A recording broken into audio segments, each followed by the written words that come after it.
Chapter 14. You didn't come this far to only come this far. 8:15 p.m. We took the subway across Manhattan to the Upper West Side and alighted at 103rd Street. It was a lot busier here, and the streets hummed with the sound of market stalls and street vendors. The place felt alive, but there was definitely an edge, a sense of danger lurking in the back alleys. I don't think I would have liked to have been there after dark. I let Rabbi Green lead the way a few blocks south, and we were soon outside the entrance to the imposing synagogue. A large cream brick building standing solidly beside an even taller neighbour. He knocked loudly on the door and rang the bell at the same time, before turning to me and smiling like he had just won the lottery. "Exciting, isn't it?" he beamed. A tall, smartly dressed, bearded man answered the door. "Gentlemen, I've been expecting you," he said. "Welcome to our humble abode." He led us inside, and yet again I was blown away by the splendour and tranquillity of the place. Even as a non-believer, it was hard not to feel a sense of serenity and calm.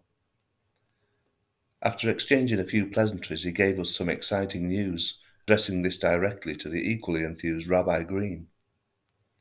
"Matthew," he said, "when I spoke to the Kaplan ladies early on, they seemed very keen to talk to you. They didn't want to waste time, as, in their words, we don't have time to waste. They suggested I take you straight over to their house when you arrived. I have my car out back. May I join you in the meeting? I've nothing on today, and I must say you've really captured my interest with this one." The three of us climbed into this aging Toyota and made our way out of the manic midday traffic. I sat in the back, and the two rabbis sat in the front. We snaked our way through the traffic, swapping from lane to lane whenever a gap was left for a second or two. Eventually, we arrived at a sign welcoming us to Washington Heights. We can't have travelled more than a mile or two, but we'd been on the road for over half an hour. "If you want to go anywhere in a hurry in this city," Rabbi Jeremy told us, "you need to be up in the air in a helicopter." We left the main road and turned off into some quieter streets. Children played outside on the road, but this was clearly a decent area. Gardens were neatly kept, and there was no sign of graffiti or decay. We pulled up outside number 1034. I didn't even catch the street name. The house was small but ornate and beautifully kept from the outside. A small bench sat on the porch, surrounded by rose bushes and other assorted flowers. It was clearly a well-loved place. A handrail and a small ramp leading up to the front door suggested the residents were no longer in the prime of their lives and needed more assistance to manage the simple things in life. Rabbi Kalmanovsky rang the bell and stood back. We heard someone talking inside, and I could see the silhouette of a small figure approach the door. My heart was already beating fast. I was about to meet two people who knew nothing of me. I had knowledge of their early lives and the torment they had endured following their clandestine move to America. Would they want to talk with me? Was I worthy of their time? How well would they remember Ernie? And would they be happy to talk to him after so many years? Or talk about him after so many years? Did they find their parents alive? So many questions. I felt I was intruding by delving into their past. The door opened and a small, frail lady warmed us with a smile. "Gentlemen, come on in," she beckoned us through. I was the last one in, and as I walked past, she grabbed my arm and halted me in my tracks. She said, "We may be old and look like we're knocking on heaven's door, but there's life in us old birds yet." She chuckled. "We're still making up for lost time." I felt a little more at ease then. We made our way into the living room, and the three of us sat on an old leather sofa, me in the middle. I sunk down into the worn cushions and realised I was going to be stuck in that spot for the duration of the visit. A second lady walked in from another room, and they stood side by side in front of the fire. They were very clearly twins. "I'm Rebecca, and this is Annabel," said the lady who had greeted us at the door. They separated, then sat in the two armchairs either side of the hearth, like bookends.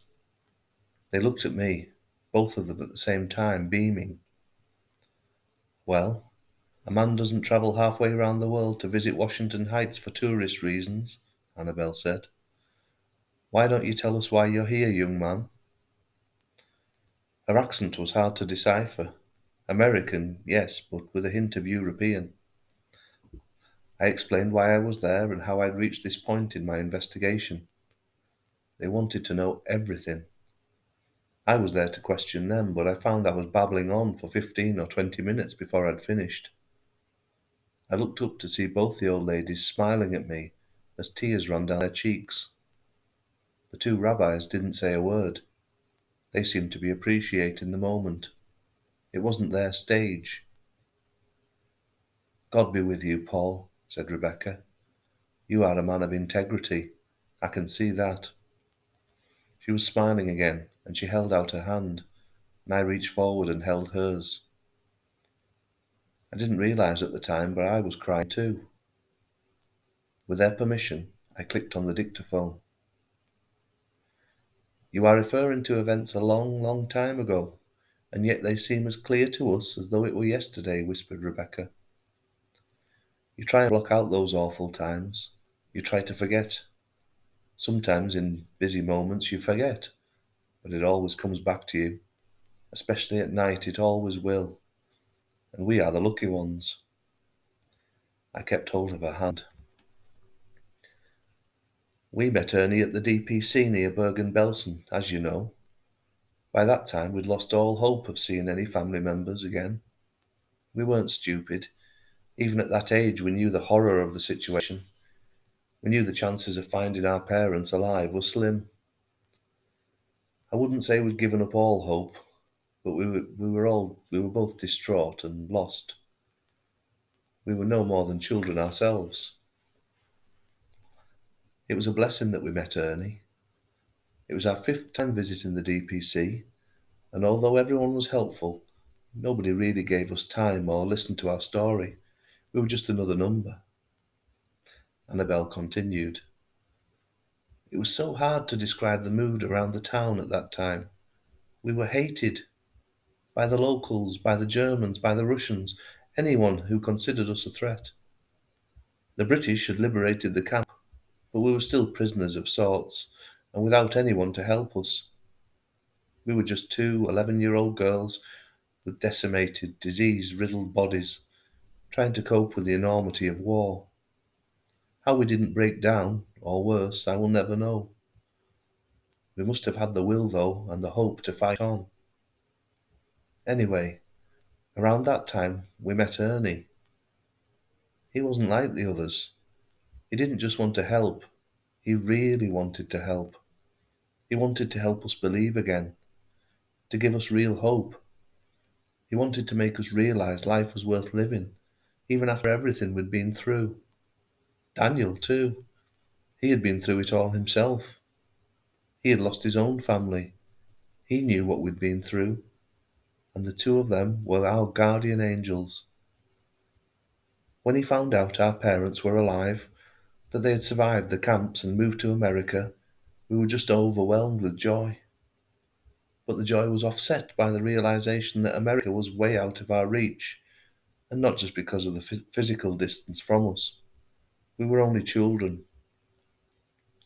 Rebecca continued. "Then the boys concocted a crazy, unbelievable plan between them. They were willing to chance everything for us. Us! Who were we to them? And that didn't seem important to them. They didn't stop to question why. They felt they had to do right by us. It was just incredible." Annabella then continued. "It took us months to build up our strength again, but our spirit was always strong. The very thought of meeting and hugging our parents again was our driving force. Daniel and Ernie were realistic, however, and did prepare us for possible failure and subsequent disappointment. Amazingly, The journey over to America was uneventful. The paperwork was barely even checked, and although we were stopped over on the way, we never felt threatened, vulnerable, or exposed. The ship was just so busy. Eventually, when we arrived in New York, we felt like we were in dreamland. The filth and the squalor didn't even register on arrival, but seeing liberty for the first time was heavenly. We had arrived. In hindsight, Ernie was just a young man at the time, but he took on the role as our guardian. He wouldn't let us out of his sight. We knew we were in safe hands. We trusted him to care for us. Rebecca said, I remember him linking both our arms and telling us to hold on tight. I loved him like a brother. I knew we were safe with him.